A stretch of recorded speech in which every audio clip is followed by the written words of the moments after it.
بسم اللہ الرحمن الرحیم۔ ناظرین السلام علیکم۔ ذرا سوچئے کہ اگر دنیا کا سب سے طاقتور، عظیم اور کائنات کا سردار انسان آپ کے سامنے کھڑا ہو اور کوئی نادان دیہاتی اچانک پیچھے سے آ کر اس کی گردن پر اتنا زوردار جھٹکا دے کہ اس مبارک جسم کی نازک گردن پر زخم کے نشان پڑ جائیں، تو اس وقت دنیا کا کون سا حکمران یا بادشاہ ہوگا جو اس گستاخ کو زندہ چھوڑ دے گا؟ مگر ذرا کلیجہ تھام کر سنیں کہ جب مدینے کی اس پرسکون گلی میں رحمت دو عالم صلی اللہ علیہ وآلہ وسلم کی چادر کو اس بے رحم انداز میں کھینچا گیا، تو اس فخر موجودات نے بدلہ لینے کے بجائے ایک ایسی مسکان سجائی جس نے تاریخ کا رخ ہمیشہ ہمیشہ کے لیے بدل ڈالا۔ مدینہ منورہ کی فضاؤں میں ہمیشہ سکون نور اور محبت کا پہرا رہتا تھا، جہاں صحابہ کرام رضی اللہ عنہم اپنے آقا کی ایک ایک ادا پر جانیں چھڑکنے کو تیار رہتے تھے۔ مگر مدینے کے باہر سے آنے والے دور دراز کے دیہاتی، جنہیں آرابی کہا جاتا تھا، دربار نبوت کے آداب سے ناواقف ہوتے تھے اور بعض اوقات بے حد سخت انداز میں پیش آ جاتے تھے۔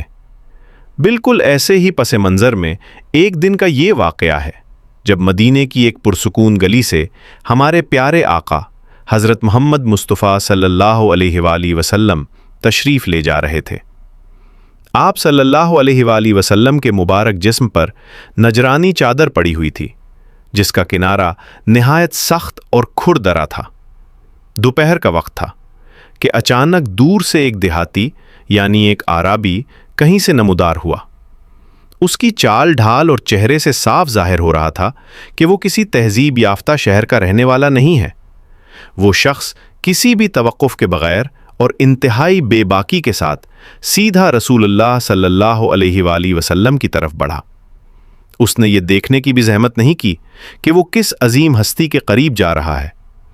اس نے بالکل اچانک پیچھے سے آ کر آپ صلی اللہ علیہ وآلہ وسلم کی وہ موٹی اور کھردری چادر اتنے زور سے اور زوردار جھٹکے کے ساتھ کھینچی کہ چادر کے سخت کنارے کی رگڑ سے رحمت دو عالم صلی اللہ علیہ وآلہ وسلم کی انتہائی نازک اور مبارک گردن پر گہرا نشان پڑ گیا۔ اس اچانک اور انتہائی گستاخانہ حرکت پر وہاں قریب موجود صحابہ کرام رضی اللہ عنہما کا خون کھول اٹھا۔ ان کی غیرت ایمانی جوش میں آ گئی کہ مدینے کی دھرتی پر خود رسول اللہ صلی اللہ علیہ وآلہ وسلم کے ساتھ ایک دیہاتی اتنی بڑی گستاخی کیسے کر سکتا ہے۔ صحابہ کی آنکھیں سرخ ہو گئیں، اور اگر ذرا سا بھی اشارہ مل جاتا تو صحابہ اسی وقت اس آرابی کو اس کی اس گستاخی کی ایسی سزا دیتے کہ وہ زندگی بھر یاد رکھتا۔ مگر وہ ہستی کوئی عام دنیاوی بادشاہ نہیں، بلکہ تمام جہانوں کے لیے سراسر رحمت اور شفقت بنا کر بھیجے گئے تھے۔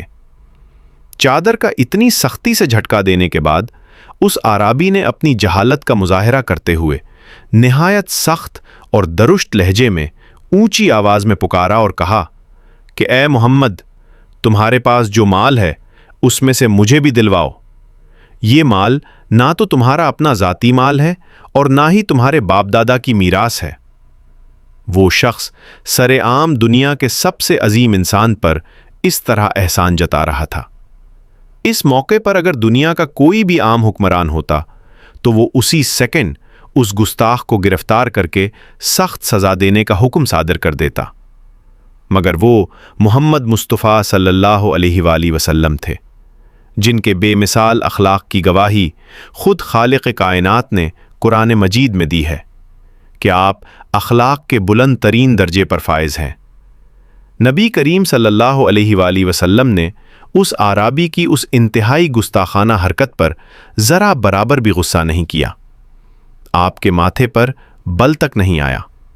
آپ نے سکون کے ساتھ اپنا چہرہ مبارک موڑا، اس نادان دیہاتی کی حماقت کو دیکھا اور بدلہ لینے کے بجائے آپ کے لبوں پر ایک انتہائی دل آویز، نرم اور پرسکون مسکان سج گئی۔ آپ نے فوراً اپنے غصے میں بپھرے ہوئے صحابہ کی طرف دیکھا اور انہیں ہاتھ کے اشارے سے روکا کہ رک جاؤ، اسے کچھ نہ کہو۔ اس کے بعد آپ نے اپنے ایک قریبی صحابی کو بلایا اور بڑی شفقت کے ساتھ ارشاد فرمایا کہ جاؤ اس آرابی کے اس اونٹ پر مال غنیمت میں سے غلہ اناج اور کھجوریں بھر کر لاد دو، تاکہ یہ غلہ لے کر خوشی خوشی اپنے گھر لوٹ جائے اور اس کے دل میں اسلام کی اور ہماری محبت پیدا ہو جائے۔ جب اس دیہاتی آرابی نے دیکھا کہ اس کے اس انتہائی سخت بدتمیزانہ اور گستاخانہ رویے کے بدلے میں اسے ڈانٹ ڈپٹ قید یا سزا ملنے کے بجائے الٹا مال قیمتی غلہ اور ڈھیر ساری کھجوریں انعام میں دی جا رہی ہیں، تو اس کا پتھر جیسا دل ایک ہی لمحے میں دہل گیا۔ اس کے اندر کا سارا غرور، اس کی ساری دیہاتی جہالت اور اس کی اکڑ کا بت پگھل کر پانی ہو گیا۔ اس کے پیروں کے نیچے سے زمین نکل گئی کہ یہ کیسا انسان ہے جو برائی کا بدلہ اتنی بڑی نیکی اور احسان سے دے رہا ہے۔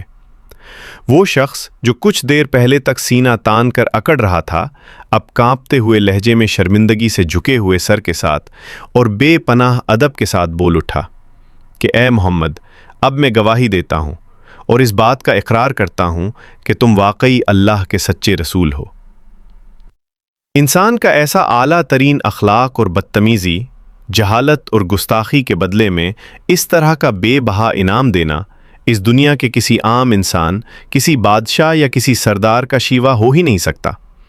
یہ صرف کسی اللہ کے سچے نبی کا ہی کام ہو سکتا ہے۔ نبی کریم صلی اللہ علیہ وآلہ وسلم نے اس کی اس ندامت کو دیکھ کر مسکرا کر اسے رخصت کیا، اور یوں اس آرابی نے اسلام کے حقیقی نور کو، محبت کی طاقت کو اور نبی کریم صلی اللہ علیہ وآلہ وسلم کے اس بے مثال حسن اخلاق کو اپنی ان آنکھوں سے دیکھ لیا جو اس کی پوری زندگی کا سب سے بڑا موڑ بن گیا۔ ناظرین، یہ واقعہ ہمیں اپنی روزمرہ کی زندگی میں یہ بہت بڑا سنہری اور لازوال درس دیتا ہے کہ اسلام تلوار، غصے یا سختی سے نہیں، بلکہ حسن اخلاق، بردباری، صبر اور درگزر سے پھیلا ہے۔